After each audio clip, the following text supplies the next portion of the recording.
এই গাইস, সবাইকে আবারও স্বাগত আমার ইউটিউব চ্যানেলে। আমি সত্যজিৎ গুগল আপনাদের সাথে। শুরু হয়ে গেছে WPL অর্থাৎ মেয়েদের IPL। জাঁকজমকপূর্ণ অনুষ্ঠানের মধ্য দিয়ে শুরু হয়েছে IPL। খুবই উত্তেজনাপূর্ণ ম্যাচে প্রথম ম্যাচে হারিয়েছে মুম্বাই দিল্লি ক্যাপিটালসকে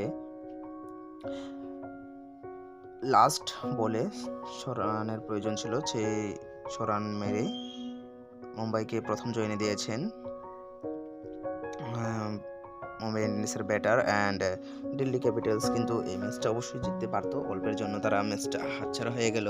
সো খুবই জাঁকজমকপূর্ণ শুরু হয়ে গেছে মেয়েদের IPL। আর প্রথম ম্যাচে শুরু হয়েছিল প্রথমে খুবই সাংস্কৃতিক অনুষ্ঠানের মধ্যে দিয়ে, খুবই সৌন্দর্যপূর্ণ একটা অনুষ্ঠানের মধ্যে দিয়ে শুরু হয়েছিল, যেখানে প্রথমে দিল্লি ব্যাট করতে নামে এবং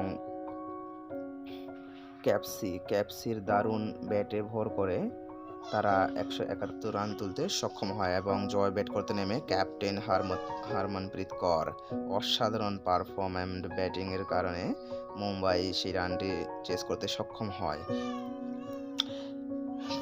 অবশ্য 55 রানের জন্য হরমনপ্রীত কৌরকে প্লেয়ার অফ দ্য ম্যাচ হিসেবে ঘোষণা করা হয় এবং ইয়েস্তেকা ভাটিয়া দারুণ খেলেছেন।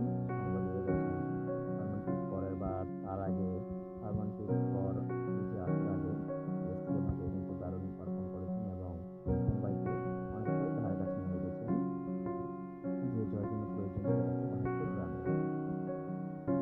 ক্যাপস কিন্তু ব্যাটিংয়ে বেশ ভালো করেছেন ক্রিকেটের মধ্যে দিয়ে।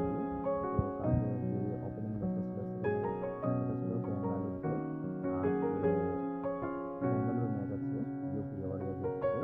তো আপনারা দেখতে থাকুন WPL এবং আপনারা দেখছেন খুবই জাঁকজমকপূর্ণ একটা টুর্নামেন্ট। প্রথম যে ম্যাচটা শুরু হয়েছিল সেখানে জিতে নিয়ে খুবই আনন্দপূর্ণভাবে শুরু হয়েছে। আমরা খুবই উৎসাহী। দেখতে থাকুন WPL। আচ্ছা গাইস, আপনারা আমার চ্যানেল দেখছেন কিন্তু অনেকেই হয়তো ভিডিওটা দেখছেন, সাবস্ক্রাইব করতে ভুলে যাচ্ছেন। তো সাবস্ক্রাইব করুন গাইস, সাবস্ক্রাইব করে আমাকে সাপোর্ট করুন, কারণ আপনাদের সাপোর্ট আমার অনেক প্রয়োজন।